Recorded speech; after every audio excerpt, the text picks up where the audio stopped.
because nowhere else do you have these relationships where the architecture, the collections, and the landscape, and so you have living and non-living collections, if you will, all intact with such a high degree of authenticity and such a high degree of integrity. And I had the good fortune in my first visits to Aulana to walk the property on 2 occasions with Jim Ryan. And so the first time going through there, I remember with James, there was the whole dilemma of the later garden features that were built by the church siblings, and we have these long, painful discussions about what to do with that. And so my introduction was through his eyes, my first times there. And so I really don't know of another American property.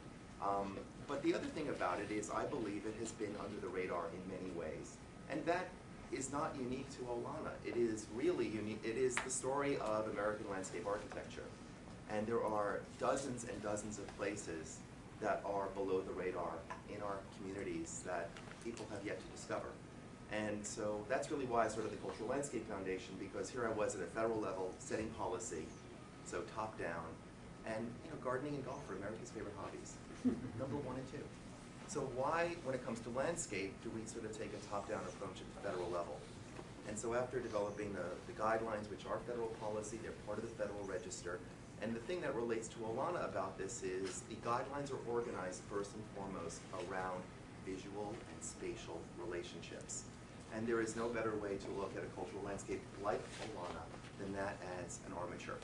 So what I hope today is that we're going to move away from kind of stuff and things, a bench that was in a photograph, a view that was in a painting, and start looking at Aulana's landscape as a dynamic, beautiful, gorgeous, messy interface between natural, scenic, and cultural values, and how do we guide those into the future.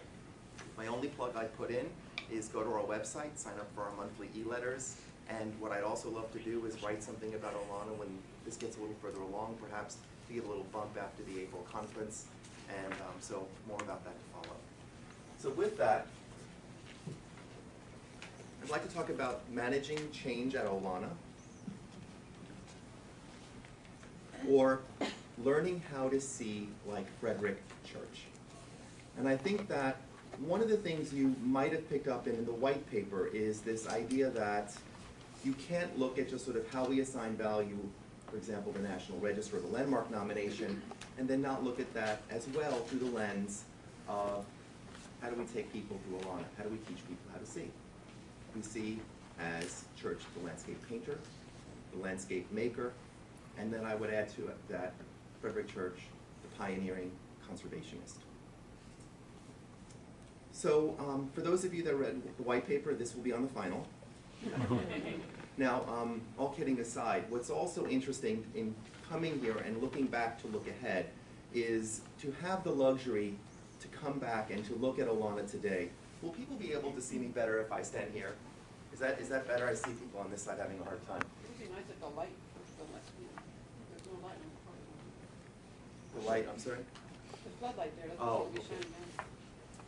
But I think what's interesting to me is that for the last 25, 30 years, and to have David Schuyler in the room as I make this point, that there is such a depth of knowledge of the evolution of the designed American landscape that has happened in the last 25 years that it allows us to now reflect on how value was previously assigned to Aulana.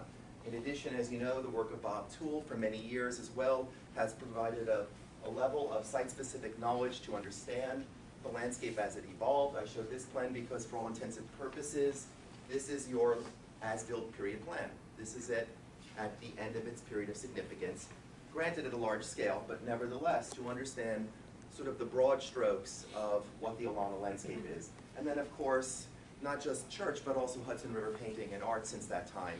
There has been countless exhibitions. So we come here today with that fortunate foundation. So what I'd like to do first is go back and look at the NHL, and I have to confess that I've always been under the impression that Aulana was significant because of its landscape. Can I see a show of hands of people that shared that? Did they think the landmark designation included landscape? Was that what people assumed? And so when I went back to that nomination, here is the statement, and you see that its designation is only as a significant work of architecture. And in addition, The two people credited with its creation are Calvin Vaux, and you have Richard Morris Hunt. Those are the two names. So what happens then, and what this means, is that if down the road, as the National Register loads up their databases, which they've been doing now for a number of years, if you search for Frederick Edwin Church, you will only find him because the title on the nomination is the Frederick E. Church House, Olana. House being the operative word. So I'm not going to read this. This was in the white paper, but what is interesting to me again is that limited perspective. Now, this is something that I talk about today with Renzo Piano and Rem Koolhaas, the shadow of the starchitect. And I think this doesn't just happen in the design community, it happens in the community of architectural historians, and why I believe Calvert Vaux's name was front and center. So to just give you a couple of things. First of all, this is a screen capture from Wikipedia. And you'll notice here, because they are taking this information from the National Historic Landmark nomination, Calvert Vaux. So this is the kind of misinformation that begins to spin out because of the value system of focusing solely on the recognizable name of this architect. Now, the reality is that Olana is not alone. And so what I want to do is just give you a very quick windshield survey of many other very significant landscapes, many of these potential National Historic Landmark candidates as landscape architecture as well, who do not have landscape significance. So whether it's Lyndhurst, or it's Wilderstein, it's actually a... We did a historic landscape study of Lyndhurst for the National Trust Fund. Right.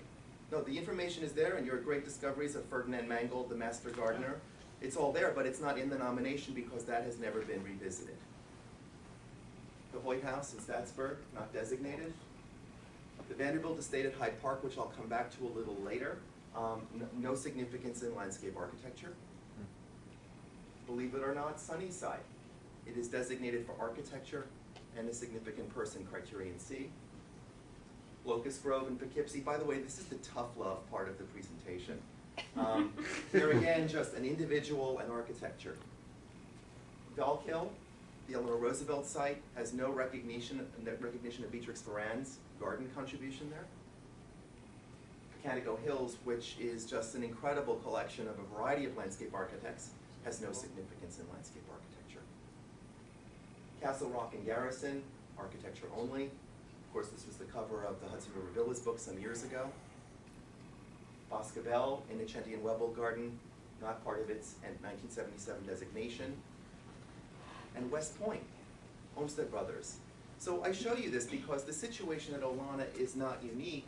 It is the way things worked when we did designations in the 60s and 70s. The information wasn't there. If you had a recognizable name like Vaux, you hung your hat on that. And even landscapes like Downing Park, which is the only Olmsted Vaux landscape where two generations of Olmsted and Vaux's worked together, J.C. Olmsted and Downing Vaux, Vaux's son. They all did the work for free because it will be named after Andrew Jackson Downing. And the planting plan that you see there was by Warren Manning. So you look at the pedigree behind that landscape, and it is not designated.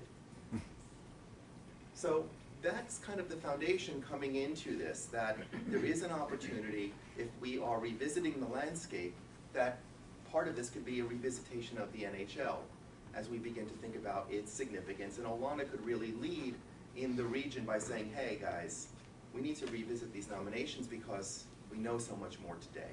And as David just mentioned, in the case of a property like Lyndhurst, we do. Now here is the National Register nomination, and I wish Wynne Aldrich was here today to ask him if he has any background on this, because it seems to me that it's a bit of a knee-jerk reaction to the original designation solely being for architecture. And what you see here is a sole attribution to art.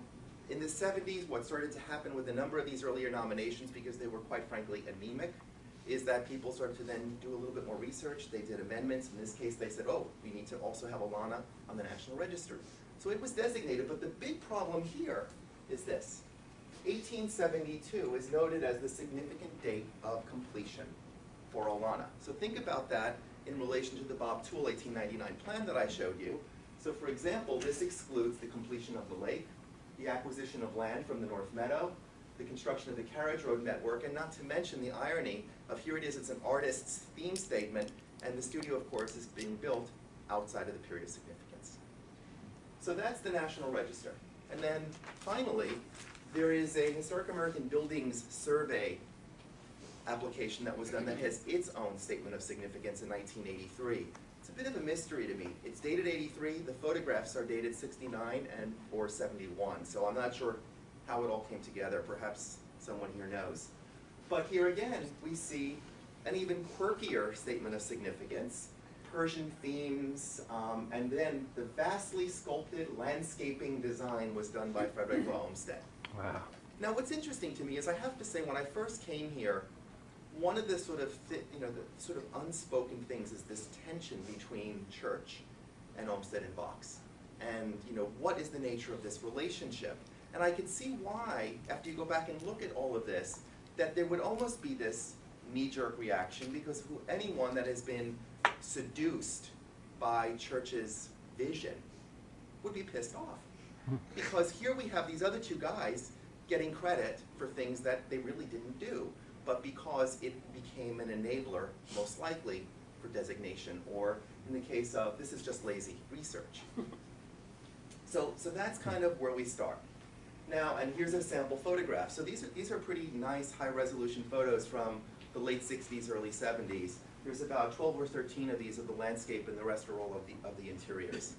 But I was thinking about this also when you look at the interior photographs, because when I came this last time and Sarah led us through the house, I was just blown away at what the interior looked like and remembering from those earlier visits. And I think one of the things that I should mention at this moment, which is in the opening salvo of the white paper, is to not lose sight of Olana's accomplishments, and because they are remarkable. And I think that what we're looking at here is now, how do we take that successful track record and move it outside through a lens of a series of holistic values? So here are some of the more recent attitudes towards significance. I'm not going to read these, they're all in the report, but what I think you start to see here is, for example, I was really taken